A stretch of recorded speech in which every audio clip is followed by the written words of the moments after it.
اعوذ باللہ السمیع العلیم من الشیطان الرجیم بسم اللہ الرحمن الرحیم۔ مختصر اصول تفسیر۔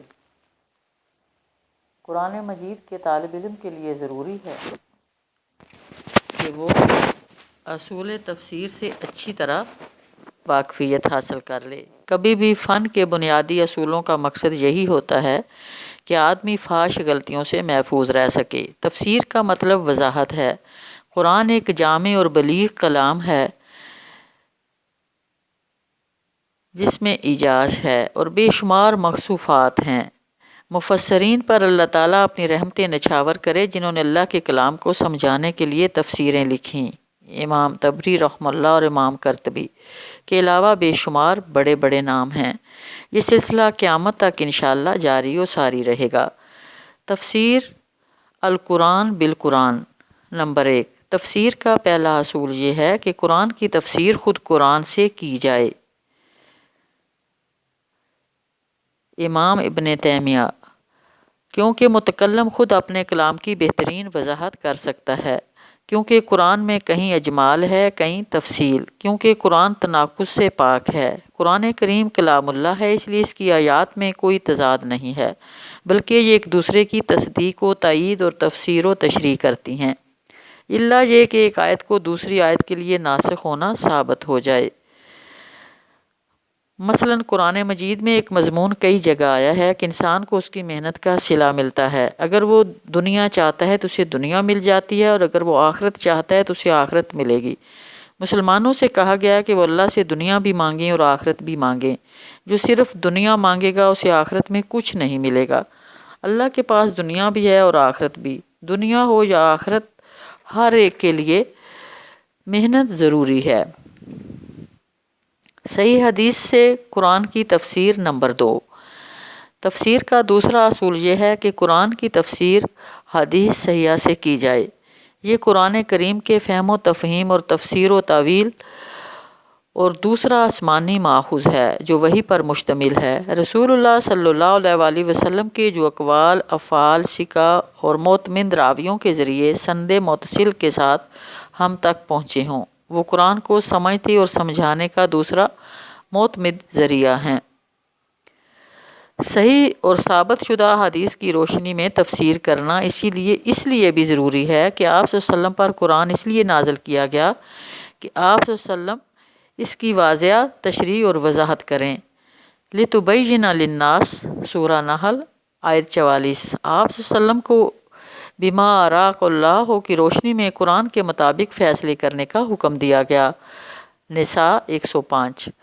قرآن نبی اکرم صلی اللہ علیہ وسلم کے ذریعے ہم تک پہنچا ہے۔ قرآن کے حکام اجمالی ہیں اور حدیث میں تفصیل ہے، جیسے اقامت صلاۃ، ایتاء زکوٰۃ، قطع ید۔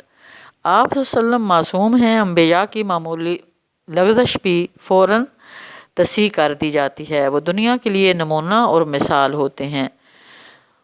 قرآن کی تفسیر میں ضعیف اور موضوع، جھوٹی گڑھی ہوئی روایات سے بچنا چاہیے۔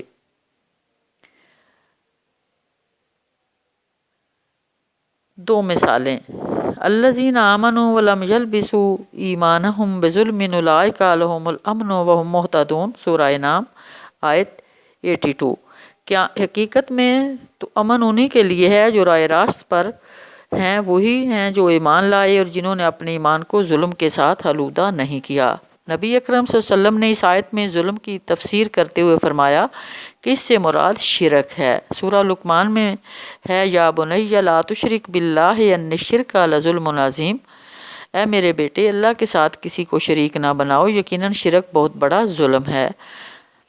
اس طرح سورۃ الحجر کی مندرجہ ذیل آیت میں سبع من المثانی کا مطلب سورۃ الفاتحہ ہے۔ وَلَقَدْ آتَيْنَاكَ سَبْعًا مِنَ الْمَثَانِي وَالْقُرْآنِ الْعَظِيمِ۔ سورہ ہجر آیت 87۔ صحیح بخاری میں حضرت ابو سعید بن معلا کی روایت سے معلوم ہوتا ہے کہ رسول کریم صلی اللہ علیہ وسلم نے یہ فرمایا، الحمدللہ رب العالمین، یا سبع المثانی والقرآن العظیم۔ صحیح بخاری۔ تفسیر قرآن کا تیسرا اصول۔ اقوال صحابہ سے۔ کہ قرآن کی تفسیر اقوال صحابہ سے کی جائے، بالخصوص حضرت عبداللہ بن مسعود اور حضرت عبداللہ بن عباس کے اقوال سے۔ معلوم ہوتا ہے کہ پہلے قرآن کو دیکھا جائے گا، پھر صحیح حدیث کو دیکھا جائے گا، پھر اس کے بعد رسول اللہ صلی اللہ علیہ وسلم سے کوئی مستند تفسیر بھی ثابت نہ ہو تو پھر صحابہ کے آثار کی روشنی میں قرآن کی تفسیر کی جائے۔ صحابہ اکرام رضوان اللہ اجمعین کے اقوال سے تفسیر میں اس لیے مدد لی جاتی ہے کیونکہ صحابہ اہل زبان تھے۔ صحابہ ہی کے محاورے میں قرآن نازل ہوا تھا، صحابہ اس کے پس منظر کو سمجھتے تھے۔ صحابہ رضوان اللہ اجمعین نے خود رسول اللہ صلی اللہ علیہ وآلہ وسلم کی زبان سے قرآن اور اس کا مطلب سیکھا تھا۔ صحابہ رضوان اللہ اجمعین تفسیر میں احتیاط سے کام لیتے تھے۔ صحابہ رسول صلی اللہ علیہ وسلم کی طرح معصوم نہیں ہیں۔ قرآن کی تفسیر میں بعض اوقات صحابہ کے درمیان اختلاف بھی پایا جاتا ہے، لیکن یہ اختلاف لفظی زیادہ اور معنوی کم ہوتا ہے۔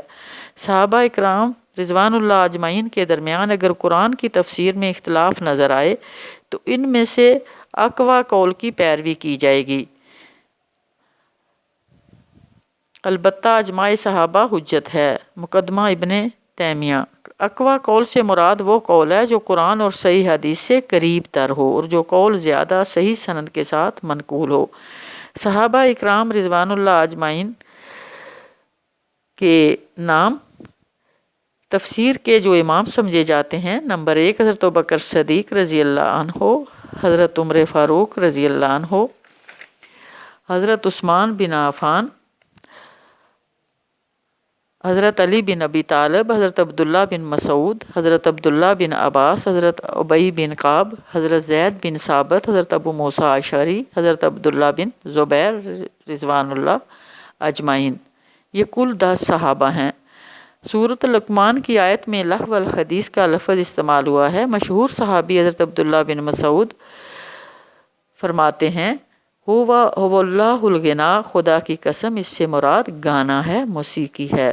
3 دفعہ انہوں نے زور دے کر فرمایا۔